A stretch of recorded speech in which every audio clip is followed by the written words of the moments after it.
1985 മലയാളം ദൂരദർശൻ പ്രക്ഷേപണം ആരംഭിക്കുമ്പോൾ നാം കേട്ടതാണ്. നമസ്കാരം. പ്രധാന വാർത്തകൾ വായിക്കുന്നത് ബാലകൃഷ്ണൻ. സ്ത്രീ ശബ്ദമാണെങ്കിൽ അത് മായിയോ രാജേശ്വരി മോഹനോ ഹേമലതയോ ആയിരിക്കും, ഉറപ്പ്. ഇന്നത്തെ പോലെ മാധ്യമ കോമാളിത്തമില്ല. 7 മണി തൊട്ട് 15 മിനിറ്റാണ് കണക്ക്. കൂടിയ താപനില കുറഞ്ഞ താപനില കൂടി കഴിയുമ്പോൾ ചിലപ്പോൾ 5 മിനിറ്റ് കൂടി കൂടും. അതൊരു വെള്ളിയാഴ്ചയാണെങ്കിൽ അദ്ദേഹം കുറെ പ്രാക്കും വാങ്ങിക്കും. കാരണം ആ പോയ 5 മിനിറ്റ് ഞങ്ങളുടെ ചിത്രഗീതത്തിലെ ഒരു പാട്ടാണ്. എന്തൊക്കെയാണെങ്കിലും ഭൂതല സംപ്രേഷണം 8 മണിക്ക് തീരും. പിന്നെ ആകെ മൊത്തം ഹിന്ദിക്കാർ രംഗം കൈയടക്കും. പിന്നീട് വെള്ളി ശനി ദിവസങ്ങളിൽ രാത്രി ഹിന്ദി സിനിമ കാണും. മിക്കവാറും ദിവസങ്ങളിൽ ഗോവിന്ദ അല്ലെങ്കിൽ അനിൽ കപൂർ ആയിരിക്കും നായകൻ. ഞായറാഴ്ചത്തെ മലയാളം സിനിമയാണെങ്കിൽ മിക്കവാറും സുരേഷ് ഗോപിയുടെ ഇടിപ്പടമായിരിക്കും. തിങ്കളാഴ്ച മുതൽ പിന്നെയും സ്കൂളിലേക്ക്. സ്കൂളില്ലാത്ത ദിവസങ്ങളാണെങ്കിൽ 2:30 തുടങ്ങും സീരിയൽ കാണും. ജ്വാലയായും മരുഭൂമിയിലെ പൂക്കാലവും മുടങ്ങാതെ കാണും. മഞ്ഞു ചൊരിഞ്ഞിട്ടും മനസ്സിൽ കനലുകൾ എരിയുന്നു. ഇടവം മാറി പെയ്തിട്ടും അണയാതാളിപ്പടരും ജ്വാലയാ.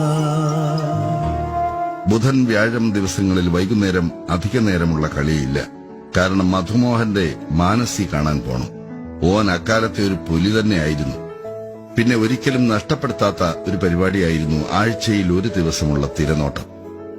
അത് കണ്ടാലേ അടുത്ത ഒരാഴ്ചത്തെ പരിപാടികളെക്കുറിച്ച് ഒരു ധാരണ കിട്ടും. നമസ്കാരം. മാന്യ പ്രേക്ഷകർക്ക് തിരനോട്ടം പരിപാടിയിലേക്ക് സ്വാഗതം. തിങ്കളാഴ്ച വൈകിട്ട് 6-ന് ലളിതഗാനങ്ങൾ. സ്മൃതി തൻ ചിറകിലേറിയാലും ശ്യാമഗ്രാമഭൂവിലണയുന്നു. അരയാലും കുളവും ഈ കൽക്കടവും പുനർജന്മമെനിക്കേകുന്നു.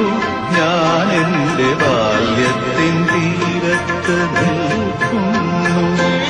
വൈകിട്ട് 6:30-ന് ജംഗിൾ ബുക്ക്.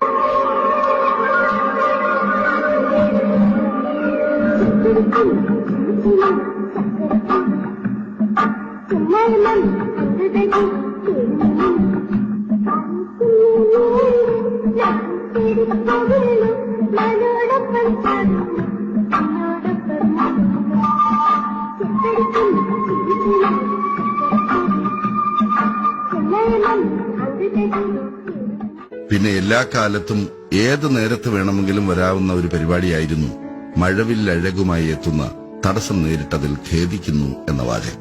ഏറ്റവും രസം ഇതല്ല. ഒരു കാറ്റ് എവിടുന്നെങ്ങാനും വന്നുപോയാൽ അപ്പോഴേക്കും പോകും ചാനൽ. പിന്നെ ആന്റിനെ പിടിച്ച് തിരിച്ച് ശരിയാക്കലാണ് പ്രധാന പണി. അപ്പോഴേക്കും കണ്ടുകൊണ്ടിരുന്നതെല്ലാം കഴിഞ്ഞു പോയിട്ടുണ്ടാവും. ഞങ്ങൾ ഈ പറഞ്ഞതും നിങ്ങൾ ഈ കണ്ടതും കേട്ടതും ഒരു തലമുറയ്ക്കുമേൽ ദൂരദർശൻ എത്രമാത്രം സ്വാധീനം ചെലുത്തിയിട്ടുണ്ടായിരുന്നു എന്നുള്ളതിന്റെ നേർസാക്ഷ്യമാണ്. നിങ്ങളിൽ ചിലരെയെങ്കിലും ആ നല്ല ഓർമ്മകളിലൂടെ കൂട്ടിക്കൊണ്ടുപോകാൻ സാധിച്ചു എന്ന് ഞങ്ങൾ പ്രതീക്ഷിക്കുന്നു.